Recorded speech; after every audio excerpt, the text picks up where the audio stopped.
Le commandement des opérations Frono rappelle que les FARDC n'ont pas besoin de FDLR pour défendre leur pays. Elles sont déterminées à le faire jusqu'au sacrifice suprême.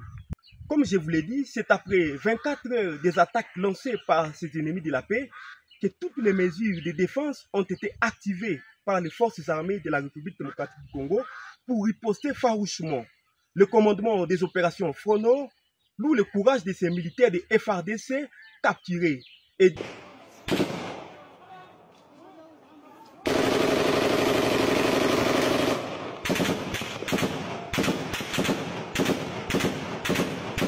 banga pas ver todo que ver kaso ka ba yuma moto tabango okutu ango beta mi mon club bombe yango ndoki oyo mais yaki abisote yango oyo rebel ne bo moye bo yango éclat yango mais yaki abisote ver todo que ver kaso ka ba yuma moto.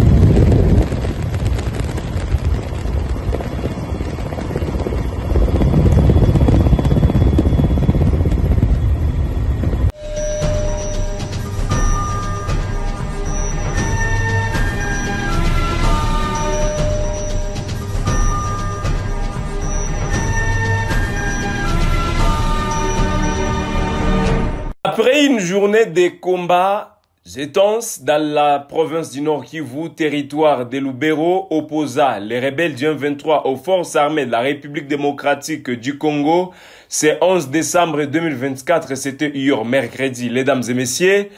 11e jour de combat, c'est aujourd'hui, 12 décembre 2024, où des combats en armes lourdes et légères sont entendus dans les territoires de Lubero, front nord, où se situe le général Tiko Titambwe et plusieurs militaires de forces armées de la République démocratique du Congo. Les informations à caractère sécuritaire nous intéressent encore aujourd'hui. Au-delà de toute la journée où les combats ont été entendus, c'était hier entre les M23 et les rebelles du M23 et les forces armées de la République démocratique du Congo. Encore aujourd'hui, Bitumbezo Yokama, nakati ya parti, ya territoire, ya Lubero. Wana nakati ya province ya Nord Kivu, ou Bitumba e bandaki depuis le dimanche 1er décembre 2024, c'est-à-dire Ebandeli à décembre Oyo, Ebandaki na Bitumba, et aujourd'hui ça fait 11e jour de combat, c'est-à-dire jour pour jour, Bitumba Ezoyo Kama, Yango Bitumba Pe, Ezoko continue. Et Yokama qui le premier wana, mais Bitumba ya bien, ba riposte ya bien à FRDC, et Bandaki le 12 décembre 2024. Et Bandaki le 2 décembre, pardon, parce qu'aujourd'hui, Toza le 11e jour et à combat, Bitumbe Bandaki le premier, mais Zaki moins timide. Mais Oyo ya le Sikoyo, Zaki un certain lundi, 2 décembre 2024, ne Bisika Bitumba et Yokamaki dans le vrai sens. Toute la journée d'hier, nous allons revenir sur ce qui s'est passé hier et parler sur ce qui se passe aujourd'hui. Parce qu'il y a des combats en armes lourdes et légères qui sont signalés dans les territoires de Lubero. Mesdames et messieurs, avant d'en parler de ce combat d'hier et d'aujourd'hui, je m'excuse, avant que Tolo Bela Bitumbao et Yokamaki Lobi, c'est-à-dire hier, na lelo, tika ekebo landabino moko, oyo armée zoloba, sir, batu oyo Rwanda, batu oyo M23 ezaliko présenté. Vous le savez bien, ce n'est pas quelque chose à cacher. Les rebelles du M23 sont en train de présenter certaines personnes, que ces personnes seraient des FRDC et que Bazouaki. Boyebi tozana Bitumba. Bitumba ezana biloko ebele. Je ne confirme pas ici que Bazali ba vrai FRDC. Je ne le confirme pas. Ezanga te mutu na yeko confirmer ango. Mais je vous appelle juste à suivre l'armée porte-parole na bango, na front nord. Oyo armée lingi eloba. Oyo makambo bango bayebi likolo ya oyo M23 ezo vilipande. Ba militaire wana Laurence Kanyuka ba présentaki, ba Willy Ngoma ba présentaki. Soit disaki baza ba FRDC. Kolobata kututeke baza bandeko na bangote, baza ba FRDC selo Laurence Kanyuka. Selo M23. Selo coalition na bango. Balobi ke bazali ba FRDC. Bon mona ki vidéo ici comme vilipande un peu partout. Eza ba arme numérique na bango pe ezo sala likambo yango pe. Alors, ce que moi je vous invite, c'est de suivre ce que l'armée fait part. Il y a Oyo M23 Zosal. Suivez et on se retrouve après pour que Tolo Bela Bitumba. Il y a lobby na Oezoyo Kamalelo, jeudi 12 décembre 2024. Mesdames et messieurs, je vous invite à suivre cette vidéo de l'armée et on se retrouve tout juste après.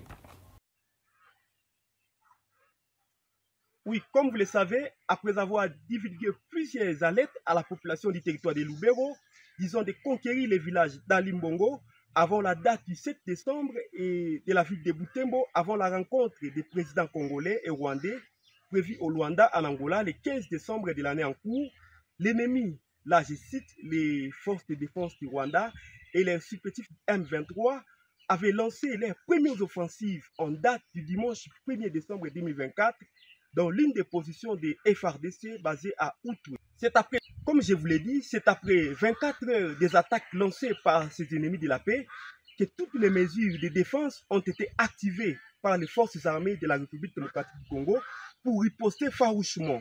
Le commandement des opérations Frono loue le courage de ces militaires de FRDC capturés et dénonce toutes sortes de tortures qu'ont fait subir ces derniers par les terroristes de M23, RDF, dans l'objectif de les contraindre à relayer des faits mensongers. Le commandement des opérations Frono rappelle que les FARDC n'ont pas besoin de FDLR pour défendre leur pays. Elles sont déterminées à le faire jusqu'au sacrifice suprême. Les rebelles du M23 n'ont pas entendu que la journée prenne fin sans violer le cessez-le-feu. Encore de nouveau, une chose qui est déplorée par la société civile dans les territoires de Lubero, Masisi, Walikale, Nyiragongo, ainsi que Rutshuru. C'était à 9h01 de ce mercredi 11 décembre 2024 que les combats ont été signalés, ont débuté, ont éclaté entre les M23 et les FARDC. Les FARDC qui sont soutenus par les jeunes résistants Wazalendo dans la localité de Kasege, en territoire de Lubero, province du Nord Kivu. Ezaki bitumba ya lobby. Oyo ba rebelle ya M23 bandima kite. Oyo ba rebelle ya M23 balobaki jamais. Une journée ne peut pas se finir, ne peut pas terminer sans que ba violer cesser le fait. Bango baboya. Bango basi baboya eloko wana. Que journée le ka si là sans que ba violer cesser le fait. Eh balapa baboya. Et c'est comme ça, 10e jour de combat, Oezaki Lobby et Yokamaki. Qu'en est-il maintenant aujourd'hui? Parce que Lobby, il faut être sincère, au-delà de combat, les sources sur place, les sources sur place, on a remarqué que la mort de certaines personnes dans les rats, il y a M23. On a des sources sur place. Mais koloba mingi ba ligne ko bouger lobby ba ligne bouger qui manque cité. Parce que vous l'avez également suivi, comment est-ce que les FARDC bazaki ko sala ratissage nakati ya bamboka oyo bazaki basi bazui. Ba FARDC bazalaki ko sala bazo contrôler bamboka oyo basi bazui. Vous l'avez suivi en exclusivité sur votre chaîne. Comment est-ce que FARDC zaki kosa la patrouille? Que la patrouille terrestre, que patrouille aérienne, bolanda ki yango, totila ki bino direct. Et que, ba rebelle ya M23, ba mona ki ke FARDC zo poursuivre, ba retissage, na ba patrouille na kati ya bamboka oyo basi bazui, ah bah le bas quitté Lukuta. Bayeko bandera batak lisusu. Et que les FARDC ont été contraints de riposter na makambo wana oyo ba rebelle G23 basalaki. Qu'en est-il maintenant de ce 11e jour des combats aussi de Lubero opposant les rebelles du M23 et les forces armées de la République démocratique du Congo? Les lobbies Bitumba Sika ezali signalé na kati ya territoire ya Lubero. Et ça depuis Tongo et Lelo. Que les rebelles du M23 ont encore attaqué ma position FARDC, FARDC au Bitoroutika Binoté. Parce que dans 72 heures, je peux le dire ainsi, le président de la RDC et celui du Rwanda vont pouvoir se rencontrer. Et là-bas, c'est une question de vie ou de mort. Ils ont affirmé par analystes indépendants. Alors, M23, ils ont ça, l'olenge nyoso, ba président ba kende kuna, ba si ba siéger ba mboka mosusu na kati ya Lubero, oye kopesa bango couloir ya kokende tina Butembo.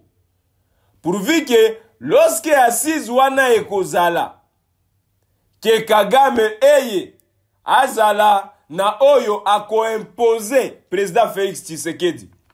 Bien que même certains députés nationaux bazo estimé qu'il est important que le président de la République a kende kuna na rencontre wanate, a déclaré Willy Misiki. L'honorable Willy Misiki a déclaré qui sur Bosoloé que ezali nati nate mokonzi mboka akende na rencontre na Kagame. Parce que, selon lui, toutefois, bakonzi à États-Unis bangi kobima, bati akaba dégâts na kati ya Afrique. Et que c'est pas vraiment important, mokonzi akende kuna.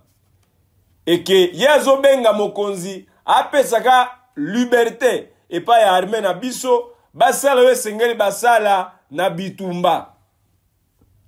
Et c'est comme ça, ba rebelle M23 bazo accentuer pression pour voir comment est-ce que Bagokwe Isabamboka Mosusu et que Force armée de la République démocratique du Congo et Bungisa Bamboka na kati ya territoire ya Lubero. Parce que na lobaka yango ceux qui ba M23 bazui kaka makoki ya kozua territoire ya Beni bazui makoki ya kozua même pas territoire ville à Butembo na ville à Beni. Ça sera la fin pour nous. Alors, les FARDC, mokonzi chiko chitambo ya zana kati ya Front Nord, na bande konyo sur FARDC au bazakuna, vous avez vraiment l'intérêt à protéger mboka makasi kuna. Parce que ceux qui bazou yango et cause la problème. Raison même pour laquelle vous l'aviez entendu, le président de la République a félicité bravoure et détermination à FARDC. Oye bazo sala mikolo ya kuempêcher Monguna ku avancer jusqu'à Butembo. Certes, Bunagana n'est pas à nous aujourd'hui. C'est l'ennemi qui contrôle. Roubaix, on n'en parle pas. On n'en parle pas de Somikivu. On ne parle pas de Kitianga, Mouchaki, King. Il y a beaucoup des agglomérations aujourd'hui sous l'emprise de l'ennemi. Alors, est-ce que parce que Monguna Azako contrôle Bambokawana, c'est ce qui nous donne le droit de lui laisser continuer? Non. Et Sengeli Tomi défendre l'Olenge et Bengami. Et dans ce sens, que M23 bazolinga ba kende, FARDC va barricader bango zela. Ba beti bango, na ba position na bango, FARDC est répliqué et continue à récupérer Bamboka. Qu'en est-il de ces combats qui sont signalés aujourd'hui? 12 décembre 2024, 11e jour de combat. C'est depuis 5 heures de ce jeudi 12 décembre 2024 que les violents affrontements opposant les rebelles du M23, soutenus par le Rwanda, aux forces armées de la République démocratique du Congo, et FARDC, soutenus par les jeunes résistants Wazalendo, dans la localité de Kasege. Kasege oyo nga nazo ebisa bino. Ezali Kasege oyo ba FARDC. Bazalaki basi bazui. Pe basi bazui yango. Me bangomba oyo esirplombe bamboka kuna. Bisika ba M23 parce que boyebi, vous ne l'ignorez pas. Bazaki ko démontrer ba démonstration bango facilement dans le territoire de Masisi. Ou bango balingaka ko mi bomba na kati ya bangomba. yango tozo senga pe armée na biso meilleur moyen même batu oyo bazali ba témoin ba source na biso sur terrain c'est ce que bazo senga armée déployée ba hélicoptère nango ezali armée déployée ba Sukhoi na bango ezali bien que tozali na bitumba direct te mais tozo mi défendre face à l'attaque na bango alors na défense na biso wana to utiliser même ba Sukhoi pour les déloger na kati bangomba wana bisika basiba migunze meli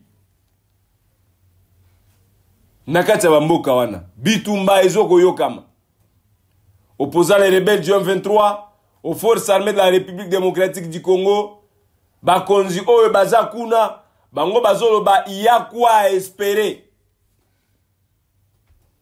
Les forces armées de la République démocratique du Congo continuent à manifester sa bonne volonté de libérer les localités, le groupement, les chefferies, les cités, voire les agglomérations sous occupation de la rébellion du M23 aujourd'hui. Nabandeko sikoyo oyo esengeli ba pesa mitindo ba pesa ordre pour que FARDC bandela likambo wana eza bipai na bango kumuna lulenge nini bakosala makambo yango. Renforcement de FAR et de M23. Au moins 18 camions, je précise bien, 18 camions de M23 se sont renforcés. Tolobaki yango mungu nazola la te. C'est pourquoi ba FARDC esengeli pe bango pe bala la te. Esengeli ba manifester volonté na bango ya ko continuer ko beta munguna jusqu'à la fin. Bazola la te, ils ne dorment pas. Ils sont en train de donner tout ce qu'ils paient, tout ce qu'ils peuvent plutôt, pour revenir encore, tenter encore, essayer encore. Et c'est ce que nous devons aussi faire, nous dans les camps de la République. Et c'est tout ça là yango. Donner la force, donner l'énergie, le courage, la détermination, le matériel. Pour que tu défendre Mboka na biso. Parce que Erba Koufi, Bakei, Erba Koufi, Bakei Okunda Bango na Rwanda, Erba Koufi, Baebi, ba renforcer Mosus. Et 18 camions, Balobi Chikwazo Silisa Bango na Ruchu, na Lubero. Balobi Général Chikwazo nourrir ba ambition ya ko avancer jusqu'à Bunagana. Balobi Général Chikwazo nourrir ba ambition ya ko avancer jusqu'à Kanyabayonga, jusqu'à Kirumba, jusqu'à Rwindi. Yango balobi pour éviter ça, nous devons nous renforcer. Pour éviter que le pire nous arrive après. Et Sengeli Tomi renforcer. 18 camions, ba renforcer yango. Batindi yango, ba avancer. Ba ye, balobi ba kei na front nord. Bisika Général Chiko Azali. Balobi to kei na front nord. Bisika batu oyo esengelaki to bundisa bango, to beta bango. Parce que bazaki basiba mesani, ça il faut le dire. Bazaki basiba mesani, koyeba ke soki bazo sala front na FARDC, ça sera facile ko récupérer bamboka. Les M23, les rebelles sont habitués à ça. Que ceux qui bazo bunda na FARDC, c'est sûr que bazozwaka bamboka. Lukuta, ça a changé. Donne ici est changé. Ce n'est plus comme c'était. Ce n'est plus le cas pareil. Bazaki basuba mesani ba attaquer ma position FARDC. FARDC Fandi. Ah, toto, ça c'est le fait. Sengelite to bunda. Ah, ce n'est plus le cas. Ce n'est plus le cas.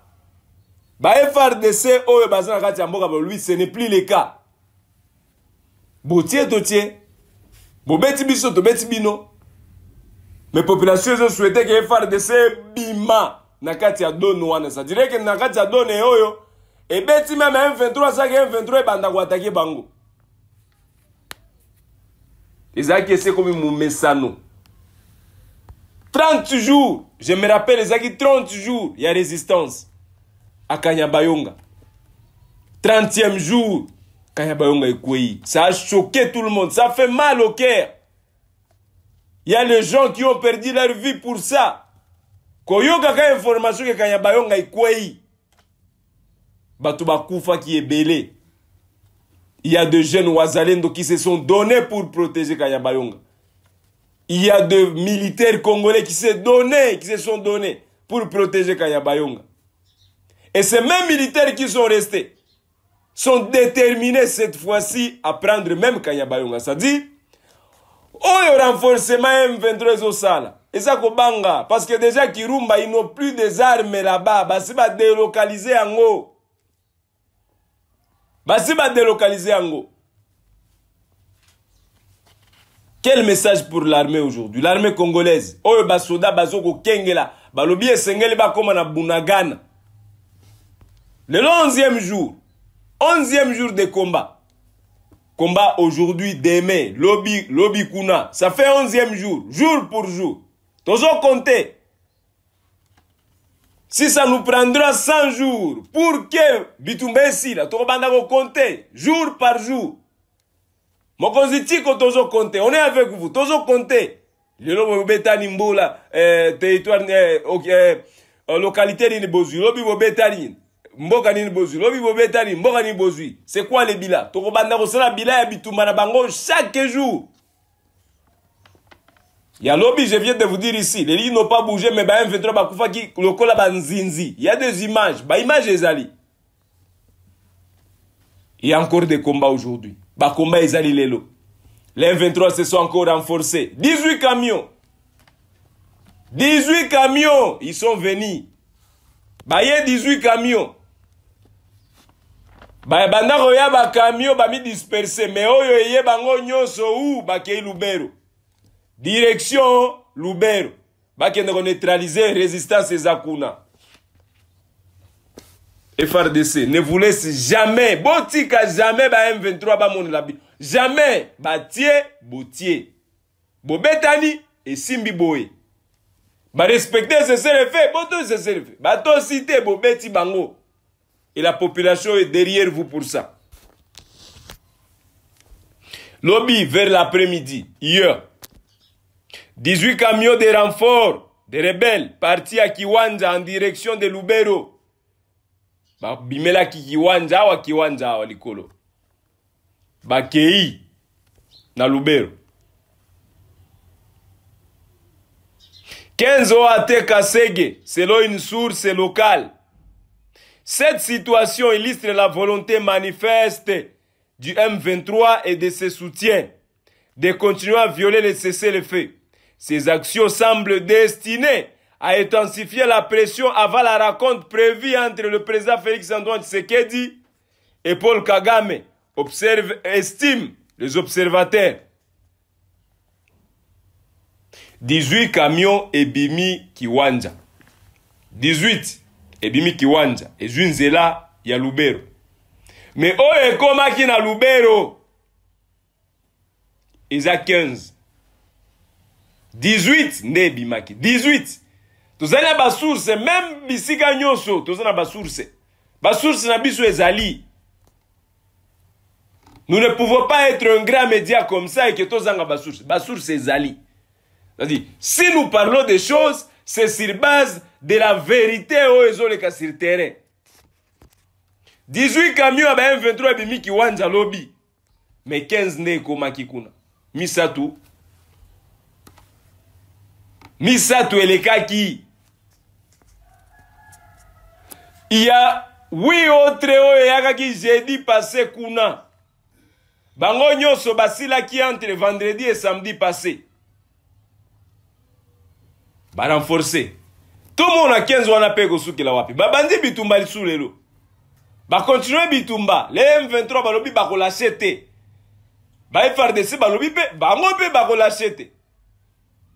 Parti oyo balobi nous sommes forts plus que vous. Parti bozo balobi biso pe toza fort plus que vous. Ne ba monisa sko rapport de force. Ne monisam. Et les résultats, toujours. C'est quoi les résultats Bitumba? Nous allons y revenir aujourd'hui. Nous avons une équipe sur terre. Je vous ai dit encore ça hier. Naibisa Kibino.